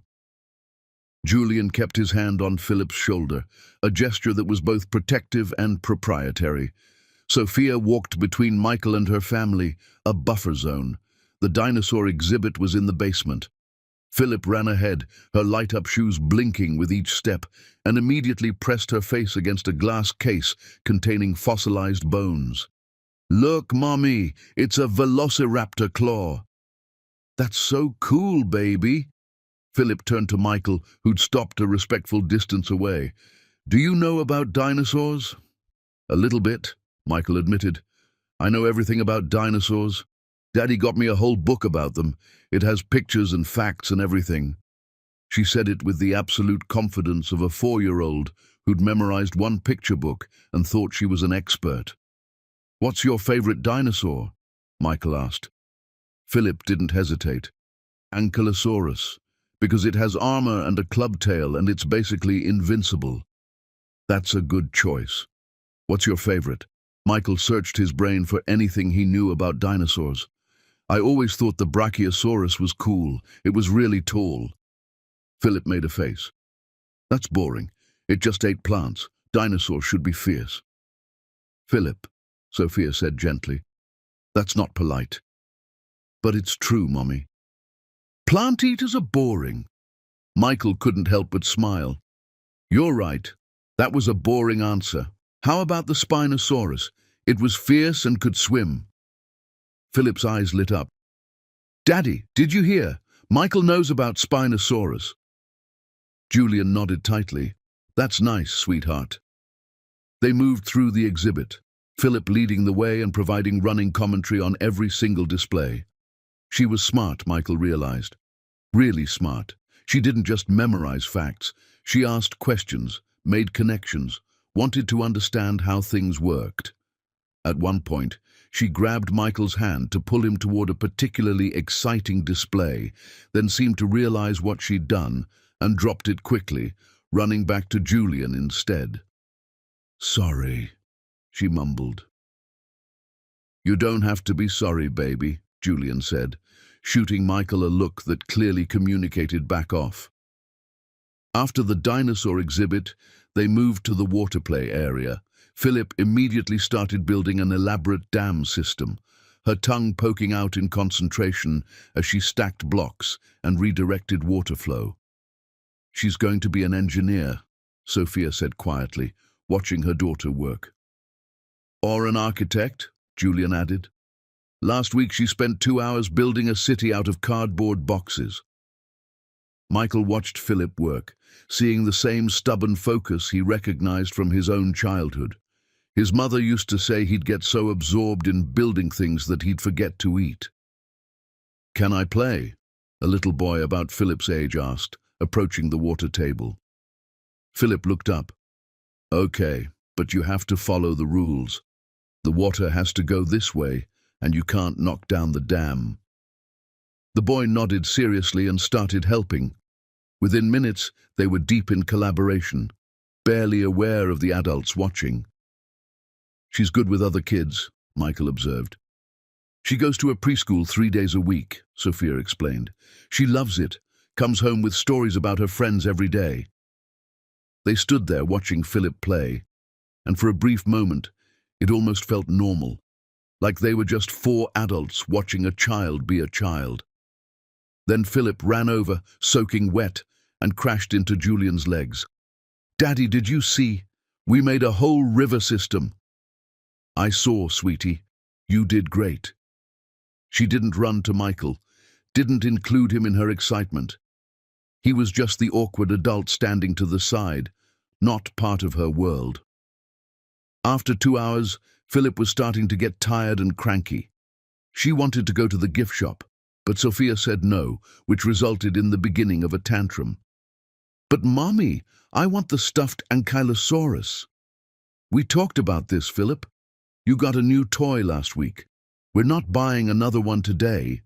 "But I want it." "I know you want it, but the answer is no." Philip's face scrunched up, tears starting. Julian knelt down to her level. "Hey, remember what we talked about? When we want something but can't have it right now?" "We can put it on the wish list for later," Philip sniffled. "Exactly. So how about we take a picture of the ankylosaurus and add it to your birthday wish list?" Philip considered this, then nodded, wiping her eyes. Crisis averted. Michael had watched the whole interaction with something like awe. Julian had diffused a tantrum in 30 seconds flat with patience and a pre-established system. This was parenting, real parenting. Not the biological connection Michael had to Philip, but the day-to-day work of guiding a small person through big feelings. As they walked back to the parking lot, Philip walked between Sophia and Julian, holding both their hands. Michael trailed behind, feeling like the fifth wheel he essentially was. At the cars, Sophia turned to him. "Thank you for coming today. I think it went well." "Did it?" Michael couldn't help the doubt in his voice. "She barely talked to me after the dinosaur exhibit." "She's 4, Michael. She doesn't know you. It takes time to build trust with kids." Sophia's voice was gentle, but firm. "You did fine. You were patient. You didn't try to force interaction. That's exactly what she needs right now." "Same time next week?" Julian asked, though his tone made it clear it wasn't really a question. "Yes, same time." Philip was already strapped into her car seat, playing with a small dinosaur toy. As they prepared to drive away, she looked out the window at Michael. "Bye, Michael." "Bye, Philip." It was the smallest thing, just a goodbye, but it felt like a victory. Michael drove home replaying every moment of the visit. The way Philip had almost held his hand, the way she'd told him about the Spinosaurus, the way she'd said bye to him at the end. It wasn't much, but it was something. His phone rang. His mother. "How did it go?" "It was hard, Mom. She's amazing and smart and funny, and she has no idea who I am. She has parents who love her and a life that's complete without me. And you're going back next week? Yes. Good. That's what commitment looks like, Michael. Showing up even when it's hard, especially when it's hard. That night, Michael lay awake in his too-empty penthouse, thinking about a little girl who loved dinosaurs and called another man Daddy. Thinking about how Julian had known exactly how to calm her tantrum, how Sophia had known she needed to leave before she got too tired, how they moved together like a team that had been practicing for years. Because they had been. They'd been a team for Philip's entire life, and Michael was just a stranger trying to find a way in. His phone buzzed, a text from Sophia with a photo attachment. He opened it. It was Philip at bedtime, holding the dinosaur toy, with a caption, "She told Julian you were nice. She wants to know if you'll come to the museum again." Michael stared at that message for a long time. Then he typed back, "Tell her yes. Tell her I'll always come back." Sophia's response was immediate. "Don't make promises you can't keep." She's already had one person disappear. The words hit hard, but they were fair. "I won't disappear," Michael typed. "I promise." 3 dots appeared, then disappeared, then appeared again. Finally, "We'll see." Michael put down his phone and closed his eyes. We'll see. It wasn't trust, but it was a start. Chapter 7. The Kitchen Table Apocalypse. The supervised visits continued every Saturday for the next month. The aquarium, the zoo, the park. Each time, Philip warmed up to Michael a little more. She'd tell him about preschool, about her friends, about the chapter book Sophia was reading to her at bedtime. She'd grab his hand sometimes when she got excited, then remember herself and pull away. But she never called him anything other than Michael, and she never treated him differently than any other adult in her life. Which was why the Wednesday afternoon phone call from Sophia caught him completely off guard. "Can you come to dinner tomorrow night?" she asked without preamble. "At our place." Michael's heart rate picked up. In 4 weeks of Saturday visits, he'd never been invited to their home. "Is something wrong?" "No. Julian and I talked, and we think it's time to expand beyond the Saturday museum visits. We want Philip to see you in normal contexts. Family dinner seems like a good next step." "Okay, yes. What time?" 6. "And Michael, don't bring anything. Just come." He spent the next day anxious, checking the clock every 15 minutes at work. Knox noticed and cornered him in his office. "You've been distracted for weeks. The investors are asking questions. We need you focused." "I know. I'm sorry." "Are you, though?" Knox's frustration was clear. "Because from where I'm sitting, you've mentally checked out of this company. The company you built. The company that made you who you are." Michael looked at his business partner, at the spreadsheets on his desk, at the view from his penthouse office. "I used to think this company was who I am," he said quietly. "But I was wrong. It's what I do. Who I am is a father trying to figure out how to be present for a daughter who doesn't know me." Knox stared at him. "You're serious? You're actually choosing a kid you didn't know existed 6 weeks ago over the company we spent a decade building?" "I'm not choosing one over the other. I'm just rebalancing my priorities." "Bullshit. Your priorities have completely shifted, and the company is suffering for it." Michael knew Knox was right. He'd been leaving early, missing meetings, delegating things he used to handle personally. The IPO they'd been planning was delayed. Key decisions were stuck, waiting for his approval. "What do you want me to do, Knox? Abandon my daughter to focus on profit margins? I want you to figure out if you can actually do both, because right now you're half-assing everything." The words stung, because they were true. "I'll do better," Michael promised, "but I'm not stepping back from Philip, so if that's a problem—" "It's not a problem, it's reality." Knox headed for the door, then turned back. "For what it's worth, I think what you're doing is admirable. I just hope you can actually pull it off without destroying everything else in the process." Michael sat in his office after Knox left, staring at the same spreadsheets, feeling the weight of impossible choices. At 6 that evening, he stood outside Sophia and Julian's apartment with his heart hammering. He could hear Philip's voice inside, singing something about dinosaurs. Julian answered the door. He didn't smile, but he stepped aside to let Michael in. "Shoes off," he said simply. The apartment smelled like garlic and tomatoes. Sophia was in the kitchen, and Philip was sitting at the table coloring, her tongue poking out in concentration. "Michael's here," Sophia called out. Philip looked up and smiled. It was the first time she'd smiled at him, unprompted. "Hi, Michael. Want to see my drawing?" "I'd love to." He knelt beside her chair and looked at the paper. It was a family picture, 3 stick figures, carefully labeled.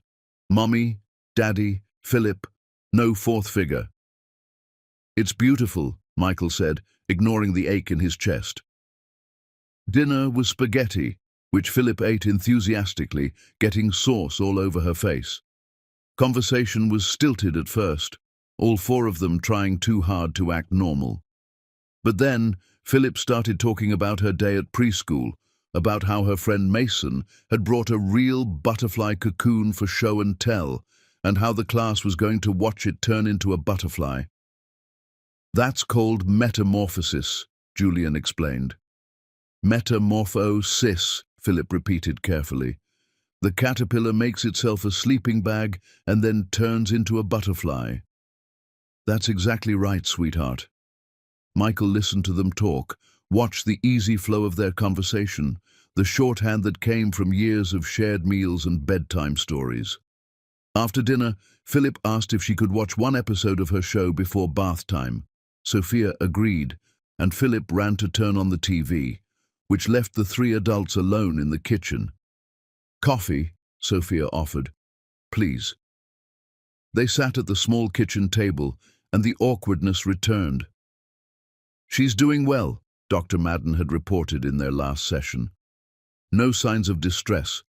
She talks about Michael who comes on Saturdays like he's a friendly acquaintance. She doesn't seem confused or upset." Now, sitting in their kitchen, Julian spoke. "We need to talk about what happens next." Michael's stomach tightened. "Okay. You've been consistent with the Saturday visits. Philip seems comfortable with you. But she's getting older. She's going to start asking questions soon." Julian's jaw was tight. "Questions about who you are and why you're always around." "What do you want to tell her?" Michael asked carefully. Sophia answered, "The truth. Age-appropriate truth. We tell her that before Daddy Julian, there was another person who helped make her, that you're her biological father." "And what happens after we tell her that?" "I don't know," Sophia admitted. "She might not care. She might be confused. She might ask why you weren't around before." "What will you tell her?" "That we didn't know how to find each other, that grown-ups make mistakes sometimes, that you want to know her now." Sophia's voice was firm. "What we won't tell her is that I kept her from you. She doesn't need that burden." "Even though it's true, the truth is complicated," Julian cut in. "The truth is, you made yourself unreachable. The truth is, Sophia made a choice with the information she had. The truth is, I stepped in and became her father. Which truth do we tell a 5-year-old? She's almost 5? Michael realized he didn't even know when his daughter's birthday was. "June 5th, Sophia said quietly. "She'll be 5 in 3 months." Michael had missed 4 birthdays. Would miss her 5th too, probably. He was just the Saturday man who came to museums. "I want to be more than a visitor," he said suddenly. "I want to be part of her life, really part of it." "What does that look like to you?" Julian asked, his tone sharp. "I don't know. More than Saturdays. Maybe some weekday dinners. Maybe I could pick her up from preschool sometimes." "No." Julian's voice was flat. You don't get to pick her up alone. Not yet. Maybe not ever. Julian, Sophia started, but he cut her off. I'm serious, Soph. I've been patient with this whole thing. I've watched him spend time with my daughter, watched her start to trust him, but I'm not handing her over for solo time, not when we don't know if he's going to stick around. I'm going to stick around. You say that now. But what happens when this gets boring, when the novelty wears off, when you realize being a parent is hard and messy and not some heartwarming weekend activity? That's not fair, isn't it? Julian stood up, his chair scraping against the floor. You've had 6 weeks of Saturday visits, 6 weeks of playing the fun uncle who shows up for museums and leaves before bedtime. You haven't dealt with tantrums. You haven't stayed up all night with a sick kid. You haven't had to discipline her or tell her no or deal with any of the hard parts. Because you won't let me. Because you haven't earned it yet. They were both standing now, voices raised. In the living room, Philip's show went silent. She'd turned it off and was listening. Sophia noticed and immediately lowered her voice. Both of you stop. Philip can hear you. They sat back down, but the tension remained. I want more time with her, Michael said quietly. Not to replace you, Julian, but to be part of her life. Is that really so impossible? Julian looked at Sophia, some silent communication passing between them. Julian and I have been talking, Sophia said carefully, about our marriage. Michael's stomach dropped. We love each other, but we've been struggling since you showed up. Julian feels like he's fighting to keep his place as Philip's father. I feel caught between the two of you, and we're taking it out on each other. So you're separating? Michael couldn't keep the shock from his voice. No, Julian said firmly, we're not. But we're in couples therapy trying to work through this, because your appearance disrupted our family, and we're trying to figure out how to absorb that disruption without destroying ourselves in the process. Michael felt like he'd been punched. He'd been so focused on his relationship with Philip, he hadn't considered how his presence was affecting Sophia and Julian's marriage. I'm sorry, he said. I didn't mean to cause problems between you. Maybe not intentionally, Sophia said. But you did, and we're dealing with it. But Michael, you need to understand, this isn't just about you and Philip. It's about all of us. Every choice we make affects everyone in this circle. From the living room, a small voice called out, Mommy, is Michael going to live with us now? All 3 adults froze. Sophia got up and went to the living room. Michael and Julian could hear her talking gently to Philip, but not the specific words. When she came back, her face was troubled. She heard us talking about you being around more. She asked if that meant you were moving in. What did you tell her? Michael asked. I told her no, that you have your own house, but that we might see you more often. Sophia sat back down heavily. This is exactly what Dr. Madden warned us about. We're confusing her. Maybe it's time to tell her, Julian said. Maybe she needs to understand who Michael actually is. She's 4, she's smart, and she's picking up on the tension. She deserves age-appropriate truth. Sophia looked at Michael. Are you ready for that conversation? Was he? Was he ready to tell his daughter that he was her biological father, that he'd missed 4 years of her life, that he wanted to be her dad even though she already had one? Yes, he said, because what else could he say? They called Philip back to the kitchen. She climbed into Sophia's lap, sensing this was important. Baby, we need to talk to you about something, Sophia began. You know how you were made, right? How babies happen? Philip nodded seriously. The seed and the egg make a baby in the mommy's tummy. Right. Well, remember we talked about how sometimes the person who helps make the baby isn't the same person who raises the baby. Another nod. Michael helped make you. He's your biological father. That means you have his eyes and his smile and some other things from him. But Daddy Julian is the one who raises you, who loves you, who's your daddy in all the important ways. Philip looked at Michael with new eyes. Then she looked at Julian. So I have two daddies? Sort of, Sophia said carefully.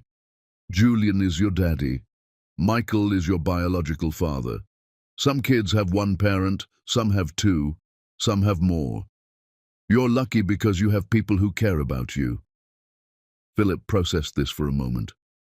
Do I have to call him Daddy? No, baby. You can keep calling him Michael. Okay. She seemed satisfied with this answer. Then she looked at Michael. Did you want to be my daddy?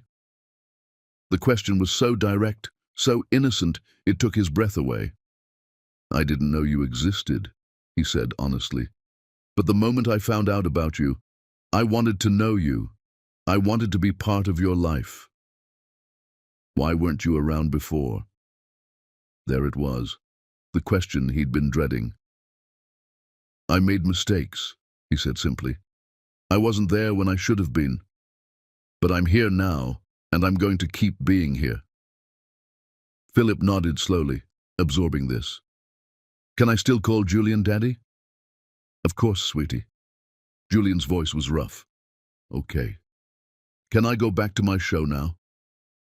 Just like that, the biggest conversation of all their lives was over for her.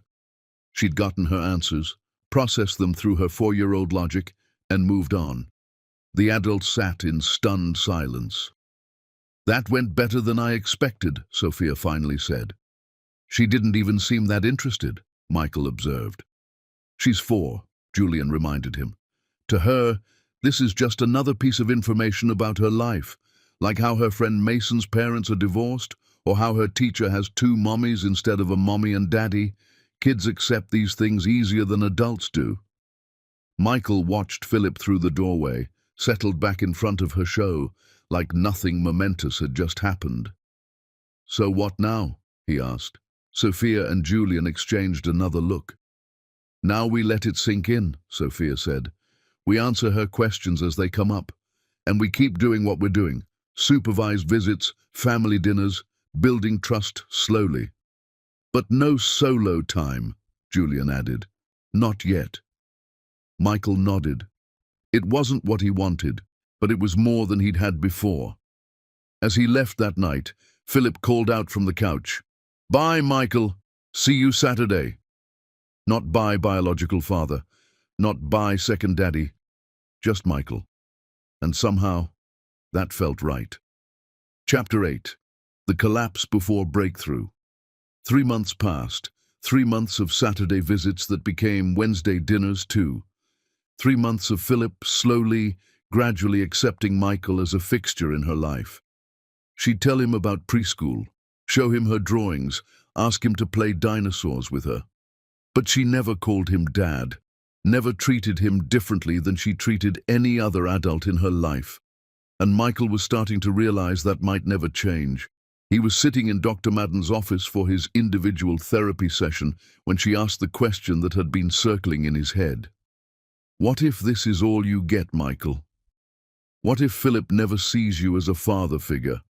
What if you're always just Michael who comes on Saturdays and Wednesdays? Michael stared at his hands. Then I guess that's what I am. And you'd be okay with that? No, but I'd accept it, because the alternative is not being in her life at all. Dr. Madden nodded approvingly. That's growth. 6 months ago you were ready to fight for custody. Now you're accepting the role Philip is willing to give you. It hurts, though, watching Julian be her father, watching her run to him when she's scared, call for him when she's sick. I'm just the guy who buys her museum tickets. Is that all you are? Michael thought about the previous Wednesday. Philip had asked him to help her build a block tower. They'd spent an hour creating an elaborate castle, and when it was finished, she'd shown it to Sophia and Julian with pride. Michael helped me make it, she'd said. Not daddy, not father, but she'd included him in her accomplishment. No, he admitted. I'm the guy she trusts enough to build with, who she tells stories to, who she's comfortable being herself around. That's not nothing. It's not fatherhood either. Michael, There are biological fathers who live in the same house as their kids who have less connection than you have with Philip. You're present, you're consistent, you're interested in her life. That matters. It did matter. But it still hurt. The call came on a Tuesday afternoon. Sophia, her voice tight with panic. Philip's in the hospital. Michael's heart stopped. What happened? She had a fever this morning. We thought it was just a cold, but it spiked to over 103 this afternoon. The doctor wants to keep her overnight for observation. Which hospital? Seattle Children's. But Michael, you don't have to. I'm coming. He left work immediately, ignoring Knox's protests about a meeting with investors. None of that mattered. His daughter was in the hospital. When he arrived, he found Sophia and Julian in the pediatric ward waiting room. Sophia looked exhausted, still in her work scrubs from the medical billing company. Julian's face was grey with worry. "How is she?" Michael asked. "She's okay. The fever came down with medication.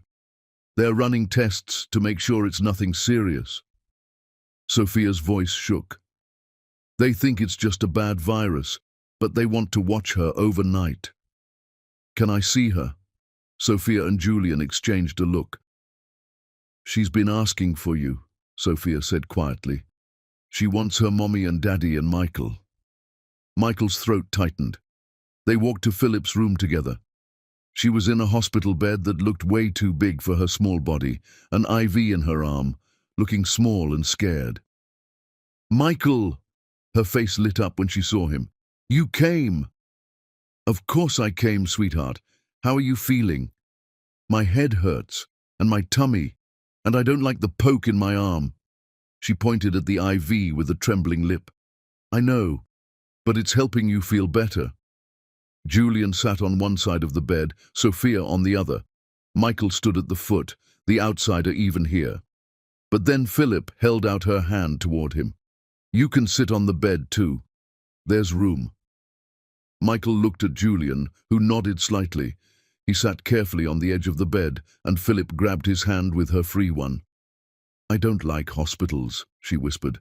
"Nobody does, but the doctors are making sure you're okay. Will you stay?" Michael looked at Sophia, who nodded. "I'll stay as long as you need me to." Over the next few hours, various doctors and nurses came and went. Philip's fever stayed down. The tests came back showing just a virus that needed to run its course. She'd be fine in a few days, but the scare had shaken all of them.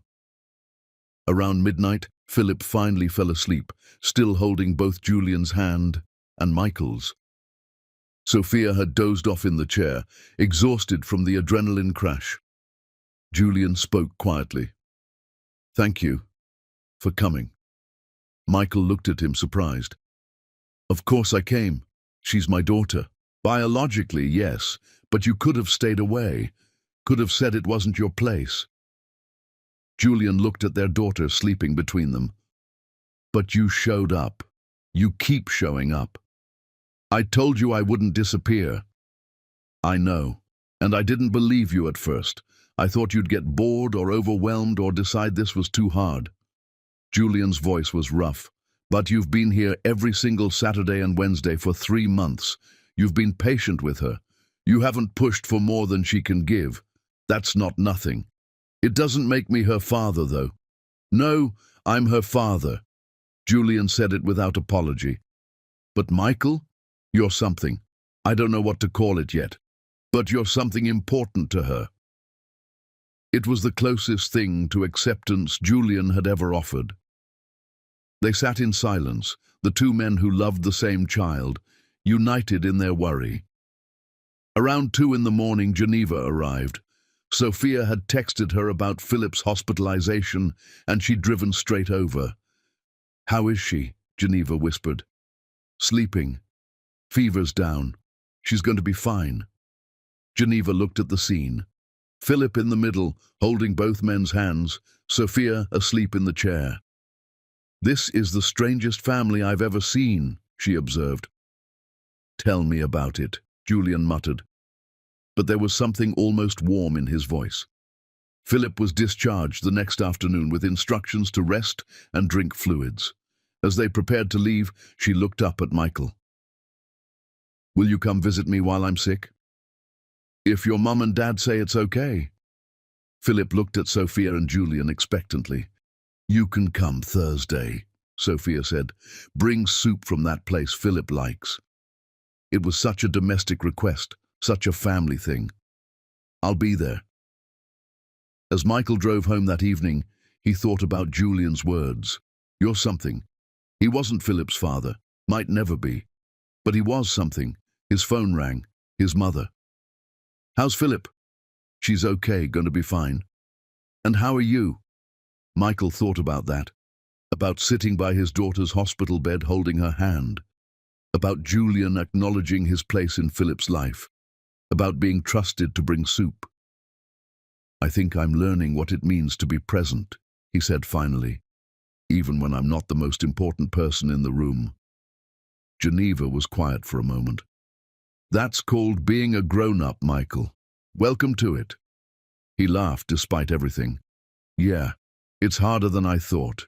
It always is." Thursday, Michael showed up at Sophia and Julian's apartment with soup and crackers and ginger ale. Philip was on the couch in her pajamas, wrapped in blankets, watching cartoons. Her face lit up when she saw him. "You brought soup." "Just like I promised." He sat with her while she ate, watching cartoons he didn't understand, listening to her explain the plot in elaborate detail. Julian was working from home in the bedroom. Sophia was doing laundry. It was boring, domestic, normal, and it was perfect. As he was leaving, Philip called out, "Michael?" "Yeah, sweetheart?" "Thank you for coming to the hospital. I was scared, but it was better with you there." Michael's throat tightened. "I'll always come when you need me." She smiled, satisfied, and turned back to her cartoons. In the kitchen, Sophia caught him before he left. "You're good with her," she said quietly. "Better than I thought you'd be." "What did you think I'd be?" "I don't know. Impatient, maybe. Frustrated that she doesn't worship you. But you've been nothing but patient. You let her set the pace. That's rare." "She's worth being patient for." Sophia smiled. "Yeah, she really is." As Michael drove home, he realized something had shifted. He'd stopped trying to be Philip's father and started just trying to be someone she could count on. It wasn't what he'd wanted 6 months ago, but it was real. And it was enough. Chapter 9. The accident that changed everything. It happened on a perfect Saturday. Michael had picked up Philip and Sophia for the Pacific Science Center. Julian was at a conference, so it was just the three of them. Philip sang about planets from her car seat, inventing half the words. "Jupiter is big and round. Saturn has the rings around." Sophia smiled. "Dinosaurs last week. Space this week. Next week, who knows?" "She's brilliant," Michael said. Pride warmed him. "Gets it from both of us," Sophia replied, then froze at the accidental truth. At a red light, Philip was explaining Mars's rusty dirt when the delivery truck barreled through the intersection. Impact, screaming metal, airbags, Philip's terrified scream. Then silence. Michael's ears rang, pain flared in his face, but only one thought, Philip. "Philip!" he twisted. "Baby, are you okay?" She was crying, conscious, a red welt rising on her temple. Her car seat had held, "Mommy!" Sophia was already out, yanking open the back door. "I'm here, baby. Stay still." Michael dialed 911 with shaking hands, voice steady only because it had to be. People gathered. Someone shouted at the dazed truck driver. Michael ignored them all. Sophia calmed Philip while Michael gave the dispatcher details. "Ambulance is coming," he told them. "I want Daddy," Philip sobbed. "I want Daddy Julian." Sophia climbed in with her. "We're calling him now." Michael met Julian's eyes through the ambulance window as it pulled away. He nodded once. "I've got this." He called Julian. "Accident," Truck ran the light. Philip hit her head, conscious, talking, but they're taking her to Children's. I'm on my way. Michael arrived at the ER just behind the ambulance. Sophia looked drained. CT scan, she said. They think mild concussion, but checking for bleeding. Julian burst in minutes later, face ashen. He hugged Sophia hard, then turned to Michael. You okay? Fine. Car's totaled. Good. A fierce, brief hug. Thank you for calling immediately.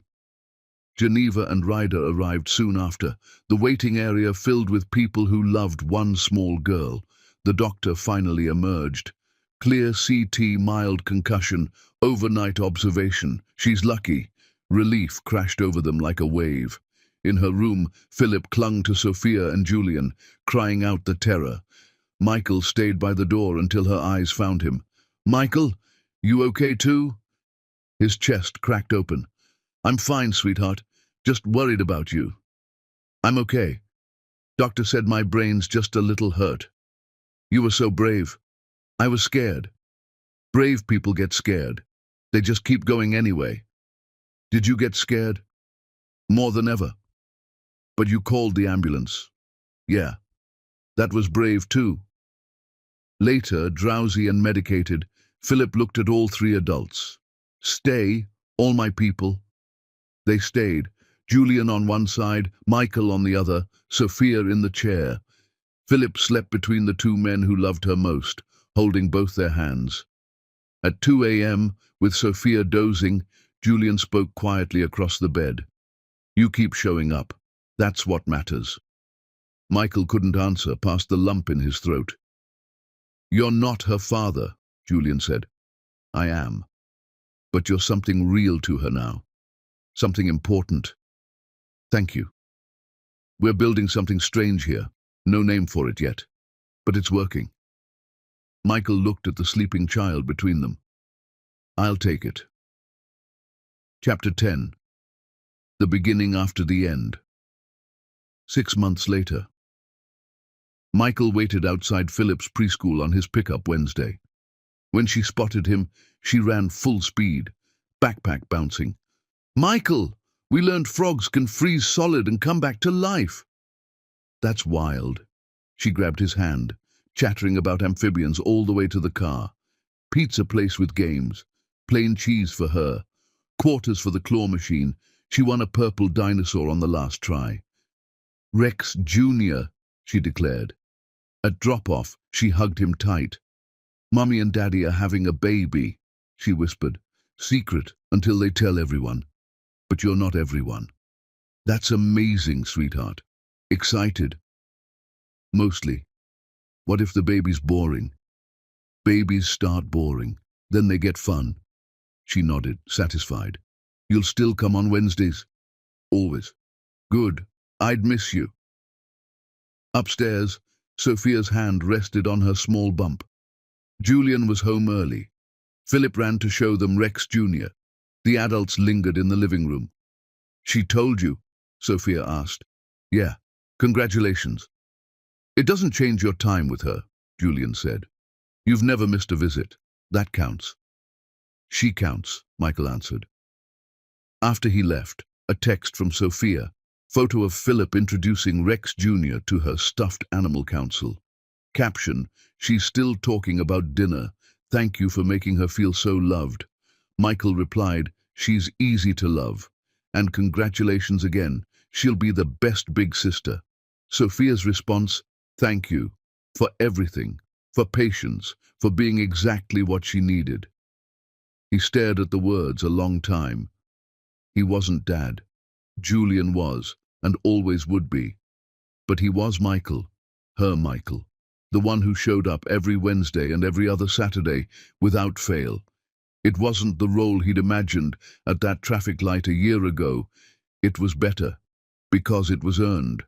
That night, in a penthouse no longer empty, walls covered in photos of a little girl with light-up sneakers and dinosaur shirts, Michael looked at his calendar. Wednesday and every other Saturday, marked with tiny dinosaur stickers. Philip's days, his days, the ones that mattered most. Somewhere across town, a little girl fell asleep hugging Rex Jr., secure in the knowledge that Wednesday would come again, and Michael would be there, like always. The end.